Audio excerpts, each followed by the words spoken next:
So today's discussion does not form any part of any investigation, nor is it to apportion blame to anybody. The discussion will take as long as we need, but we have set aside an hour.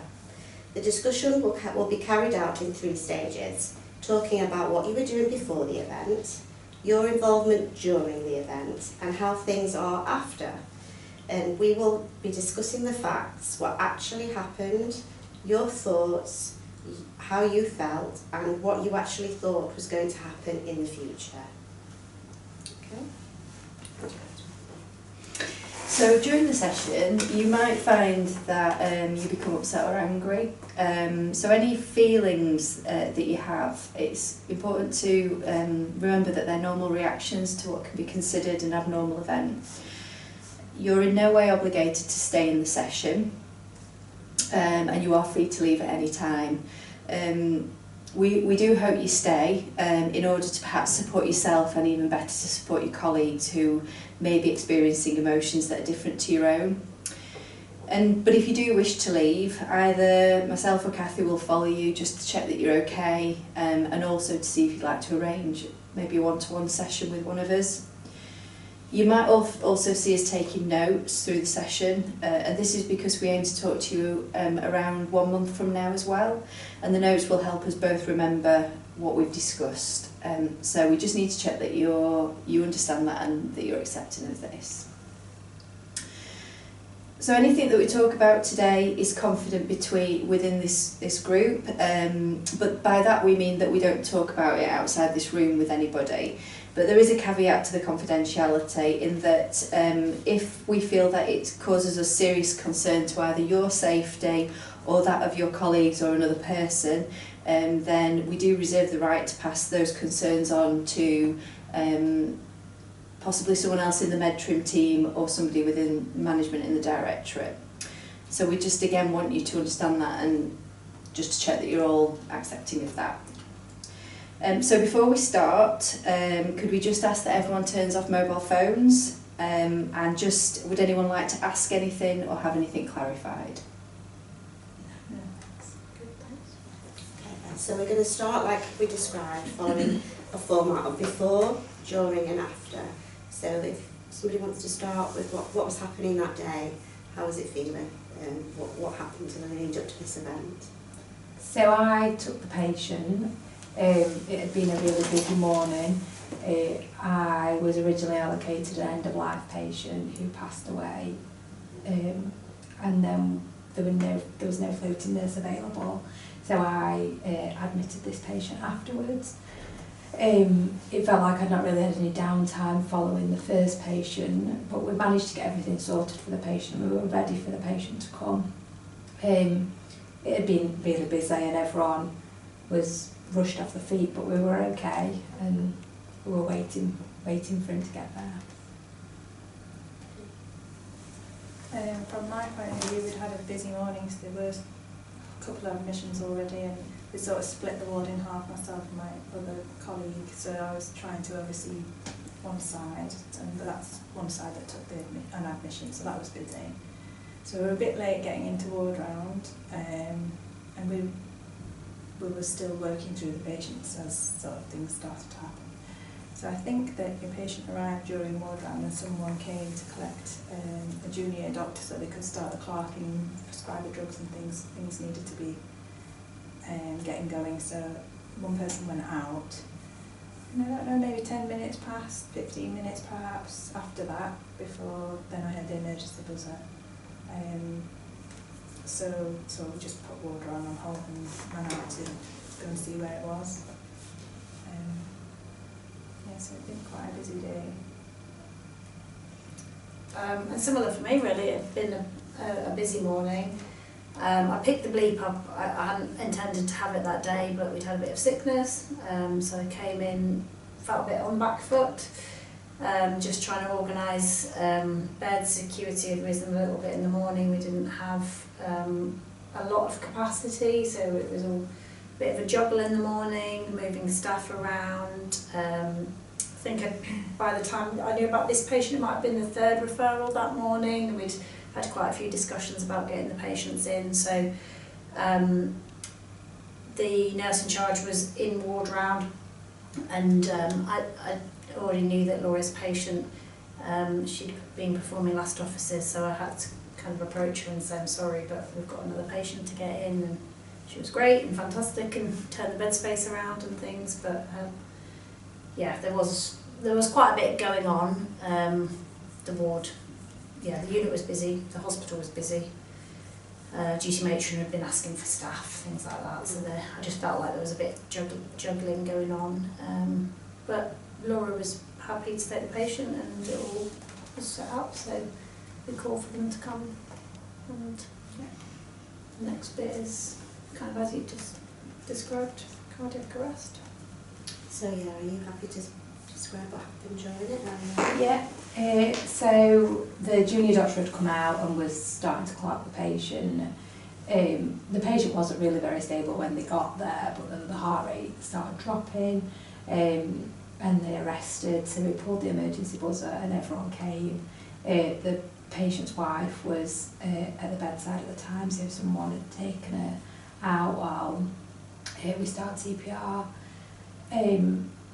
It felt like we were really well supported, and the patient had ROS quite quickly. Yeah, it's a bit of a blur really, but yeah, it was okay. From my point of view, we were in ward round, so the buzzer went off. I don't know, maybe 4 or 5 of us ran out at that point. And normally you get like a minute, or as you're approaching, you're thinking what's happening, something serious has happened. Obviously the buzzer, you can like prepare yourself a little bit. But I was a bit distracted because this woman just was like ushered out of the bay, and she just had this awful face, distraught, absolutely distraught face, and the on support workers just took her to one side.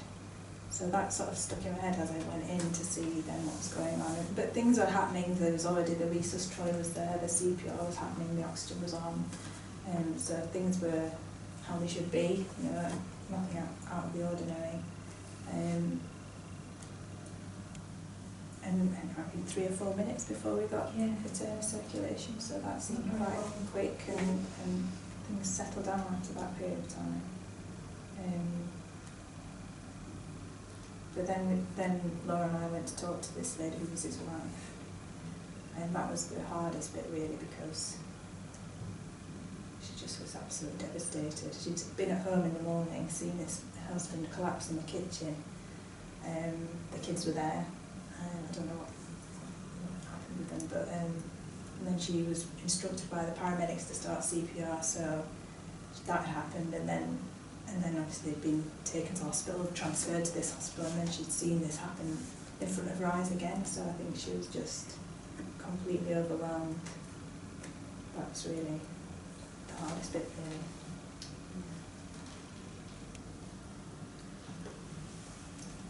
I think the cardiac arrest itself, for me, I probably joined a minute or 2 after the buzzer had gone off. I just nipped back to the office to see if I could get some lunch, and had the buzzer go off. So by the time I got to the patient, there was a full team there performing CPR, and it all seemed fairly under control. And I hadn't actually clocked that his wife had been present. She must have left just before I arrived. There was enough equipment, there seemed to be enough people. There was yourself, Rachel, and then another medic and plenty of nursing staff. So I just sort of checked in and made sure everyone was okay, and then quite quickly the patient got WASC, and it all seemed okay from my perspective. I didn't really have anything else to do with that patient or that family. Okay. So I know sort of following the event you had a team immediate need. That's why you've then been referred for a trim, which is what we're doing now. And you were given some leaflets and support to try and normalise that you could feel quite unsettled. But how have you been feeling after the event? You know, because this meeting now has taken place 72 hours after the cardiac arrest happened. Is there anything that you know, after the event, how are you feeling now? I've thought about it a few times. I think that might be a normal. I think I don't know, when I'm driving home I've thought about what happened, but I don't think we could have done anything any differently, and I think we responded how we should, and yeah, I think it went as well as it could have. And I think it's hard being involved in situations like that anyway, isn't it? But yeah, I think everyone worked well as a team and we got the outcome that we wanted to get.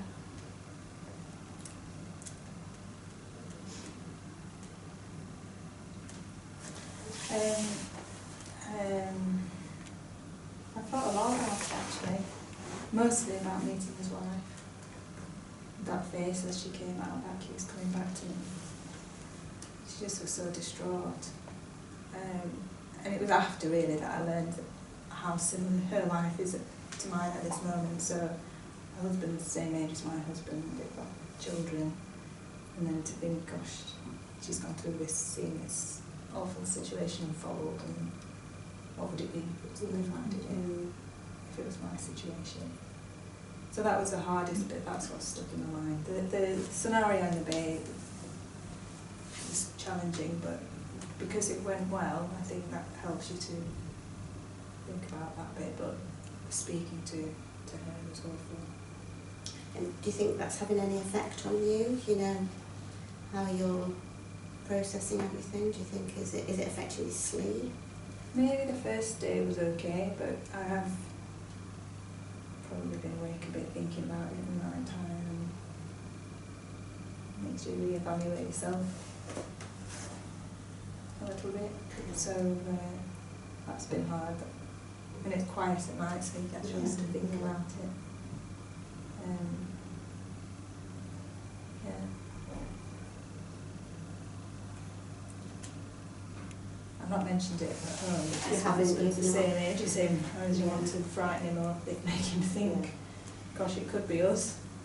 Or, And what about other colleagues? Have you discussed So it the with colleague them? that was on with me in the day, we were just going through the motions a bit, and everything was fine, so we didn't really have a lot to say at the end. Mm. So we've not really talked about it, no. And you know, obviously you were given that leaflet with all the sort of going through the feelings that you may feel after an event, and there's a lot of support available as well that you, but if you do feel that you need still need, I mean, we will follow you up in a month anyway, but if you feel that there's anything more that we can do, or yeah, please do get back in touch with us before that, won't you?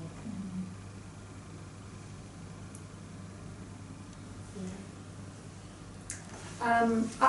I've not really thought about the cardiac arrest, if I'm honest. It was a busy week.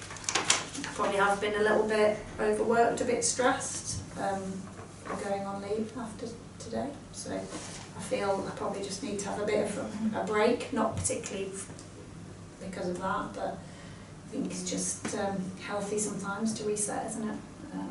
So yeah, I feel okay. I think I can empathise with what Rachel's saying though. I think sometimes we find ourselves in situations that bring, you know, some triggers back to our own lives potentially, don't they? And you know, if there's anything that we can offer in terms of peer support, then you know, we're here to support you as well. Although these guys might be better placed, but do know that you can come and chat to us if it's more appropriate than talking to your husband. Thank you.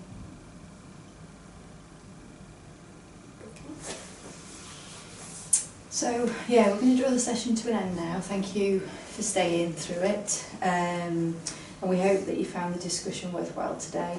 It is important again to reiterate that any thoughts or emotions that you're experiencing following this event are perfectly normal reactions to what is considered to be an abnormal event or experience.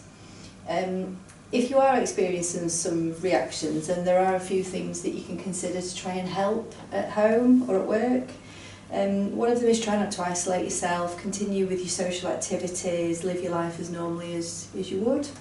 Try not to bottle things up, so again, like we've said, there's colleagues who will be happy to discuss the incident, friends or family if you feel like you can, but obviously you said you didn't want to talk about it at home, but you know, the colleagues at work, Don't be too hard on yourself during this period. Give yourself time to adjust to the incident, as the memories won't go away immediately. Try and rest and try and maintain normal sleep patterns. You may experience some kind of dreams or intrusive thoughts, and that's just a normal way that the body processes the response, and it's the body's own way of trying to come to terms with what it's been through. We advise not to try and use alcohol as a support through this, because it will disrupt your sleep patterns, and of course it can cause more problems in excess. Be sure to eat well balanced meals, although you might not feel like it. And remember that you need time to recover from events like this. And time can be a great healer.